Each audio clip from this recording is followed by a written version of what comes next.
We've been talking about the 9 basic shots of pickleball. Let's go through them. What's the first one? Serve. Serve. What do you want to do with the serve? Return serve. No, what do you want to do with the serve? Return it. Serve it deep. Oh, Okay. Of course, yes. If you're receiving the serve, you want to return it. So that's the next shot, right? Return a serve. What's the key of return a serve? Send it deep. Send it deep. Okay. You say it keeps the opponent back, gives you more time, makes them have to hit the ball further, all kinds of different reasons for it. So serve and return a serve. Then what's the next one? Dink. Dink. I usually go the 3 Ds. Dink, Dink, drop, drop, drive. Okay. A dink is what? Is keeping it in the kitchen. Dropping it into the kitchen. It's a dink. What's the difference between a dink and a drop? Drop your further back, but you still drop it into the kitchen. Yep. What's the purpose of a drop? Good. It allows you to get to the kitchen. Why does it allow you to get to the kitchen? If your opponents are there and you're back and you want to get forward, driving the ball usually isn't going to do it. Unless you're a good driver, they can get it just barely over the net and put it right there and cause confusion, cause panic for them, a good drive that way. Otherwise, if you're just putting a shot back to them, like we said, they're just going to slam the ball and put it away. They got placement, they can place it, they can put it back at your feet. But now if we're both at the kitchen line and on a third shot or any time during the game that you're back, if you drop it into the kitchen, what is your opponent going to do? Yeah, hit it up. Sure to say was, if you see your opponent's paddle go down, yes, you know you can move forward. You move forward as far as you can until you see them ready to hit it. Then you split step. Split step is boom, athletic position into this. That's the ready position. Okay, you don't keep running because then they're going to hit at your feet and you're going to miss it. So you drop, you're ready to hit. As soon as they're hit, you're ready to move wherever that ball is. Okay, so that's why a third shot drop, because you want it to drop down so that they have to go down to get the ball. If you just hit a nice easy line drive to them, boom, you're just hitting into their zone and they're going to put it away on you. So that's the purpose of a drop shot, is when you're back and you want to move forward. Okay, a dink is you're already at the kitchen. Usually your opponents are at the kitchen, and we call that neutral. Nobody really has an advantage on that. So then now you go into dinking at the kitchen, and you want to move the ball around. Don't just hit it right to them, the same spot every time you dink. Okay, and this is where patience comes in. Most players, starting out, including myself, when you started, you dink maybe twice, and you go, I got to do something with this ball. This is ridiculous. Or you just keep dinking and let them make the mistake. You're looking for a ball that bounces too high, or a ball that gets up in the air because they mishit it, and you can put it away. So the dinking takes patience, and most players don't have that patience. But if you learn that patience, that will greatly improve your game. Okay. Also, a dink. Okay, there's a slice dink, which is what I've been trying to teach you. Just go open your paddle, which means open it like that, and cut under the ball and kind of side it alongside the ball to put some spin on it, and that's a defensive shot. Okay, now I've been teaching you about dropping your paddle head down and just brushing up on the ball. You can do that with a dink even.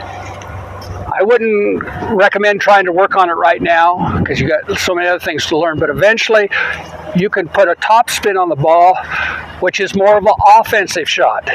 Okay, so you can be offensive in dinking and you can be defensive. You can be either way. So, but that's the dink.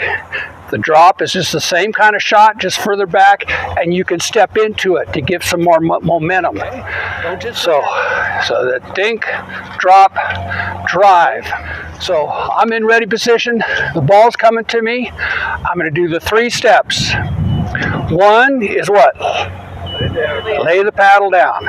Okay, that's one. Just turning the body, laying the paddle down, because what that does is that lags that paddle back. Now remember that brushing up we were doing with the wheel? You're taking the paddle from here, the ball's coming right here. I'm closing the paddle. It's already there. I'm just bringing it up like that, and I'm brushing up on the ball. and I'm pushing it forward. I'm not going like this. Some of you are still doing a side swing. Pickleball is not a side swing. I mean, there is one shot. If the ball's up high, you can do that. But most of the time, it's there and go from low to high. Low to high, just like you would on that wheel.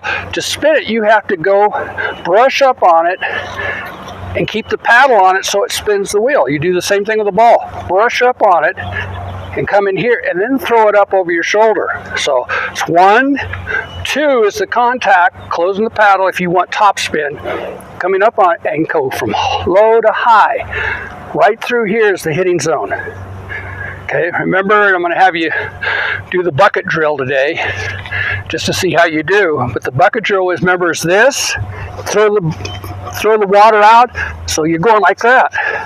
It's like I have a bucket in my hand, I'm holding the bottom, the top, and I'm doing that.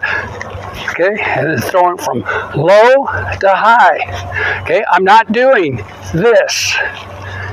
And if you'll practice that bucket, it'll take you away from that to this. And that's what you want. You got to develop that stroke motion, not a swing motion, a stroke motion. What's the next shot? Volley. Volley.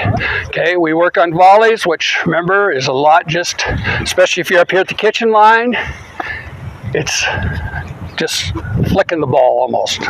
Just swatting the ball back. I mean, you can even be here and still swat the ball. You just got to make sure you get it out deeper. Like that. Okay, volley up here.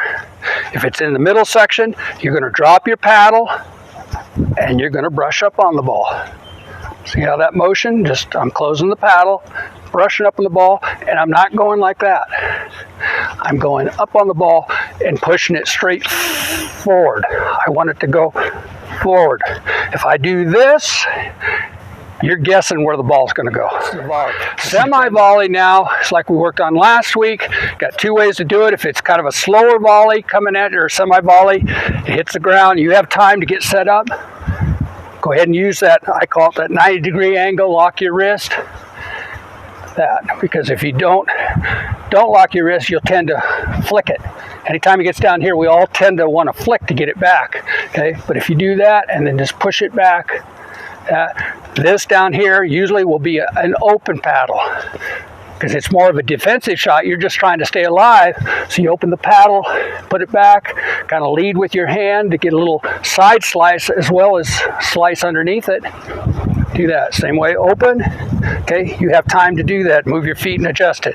If it's right at you, then we go into what I call the shovel, where you're just going to try to shovel it. Because it's just boom here and you're there. And like I told you, if you could do that, sometimes you can get way back here, a foot behind you, and still get that ball after it's already gone through your legs. So it's just a shovel. You don't want to go like that. If it's very slow and you're doing that, you may have to get a little push. But we're talking about a ball that's hit right at your feet hard, and you're just trying to block it. And if you do that, it'll put, by pulling up, what does that do? That brushes up on the ball, puts top spin on it, and sends it back over the net. That's what you're hoping for. Okay, so on the lobs, a lot of the pros now are using lobs. They're using lob serves, they're using lobs in the game, a lot more. It used to be frowned upon in the pros. That's for recreational, for the amateurs. But now it's become part of the strategy. Okay? So lob, and this is not a good day to work on lobs because the wind affects a lob, very much so. Anytime, if you're playing in the wind, you want to drive low as much as you can. You know a reason for that? Well, the wind doesn't pick it up. If you lob it up higher or put a kind of a banana shape there, the wind will affect it even more. If it's lower and harder, then the wind doesn't quite affect it that much.